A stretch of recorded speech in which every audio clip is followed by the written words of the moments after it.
You just said, what do we mean that Jesus is the Son of God? We're all children of God. I'm amazed that you as a sheikh would say that, because your Quran says Allah has no children. Why are you denying your Quran? Can I give you the ayat that says Allah has no children? Chapter 5 of the Quran, verse 18. I'm going to give you the verses. You read it. You can recite in Arabic for us. Chapter 5, verse 18.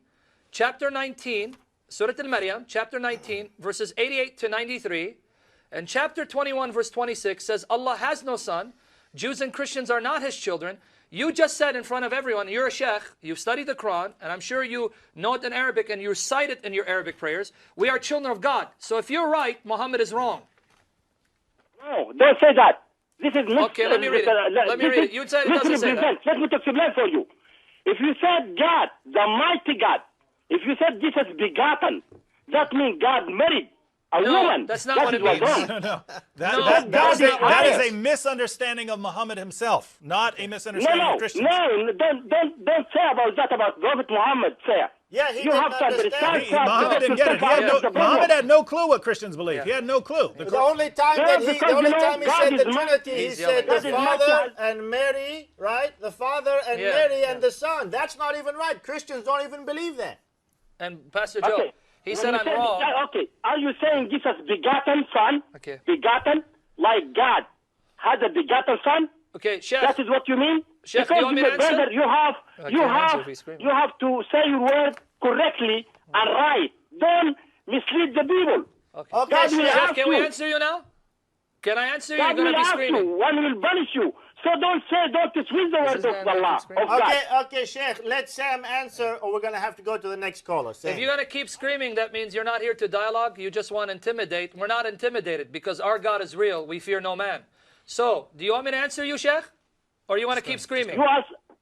Okay, I will answer you, then I will answer you. Let me answer you. Let me answer you. Two mistakes. Number one, you said, nowhere does the Quran say that. Let me read Surah Al-Maryam so the audience can hear. I'm accurately representing the Quran again. But here we have a sheikh who's misrepresenting the Quran. Either you're using taqiyya or you don't know the Quran. It's one of two choices. Chapter 19, verses 88 to 93. And they say, the beneficent, Al-Rahman, has taken unto himself a son. They say, the most merciful has taken unto him a son. Assuredly you utter a disastrous thing, whereby almost the heavens are torn, and the earth is split asunder, and the mountains fall in ruins, that you ascribe unto the most merciful, the beneficent, a son.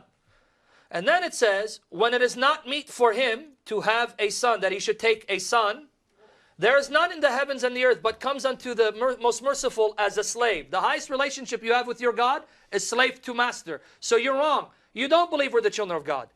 As far as the term begotten is concerned, when we say Jesus is begotten, we don't mean physically. We mean that Jesus' divinity originates from the Father in an eternal relationship.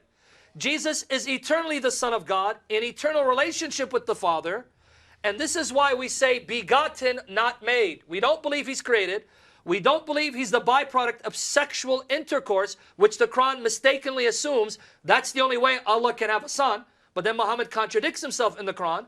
By begotten, we mean that Jesus shares in the same divine nature of the Father in an eternal relationship, not at some point in time, nor was he created, nor was he sired sexually. That's not what we believe. So again, please accurately represent what we Christians mean by the term begotten. Okay.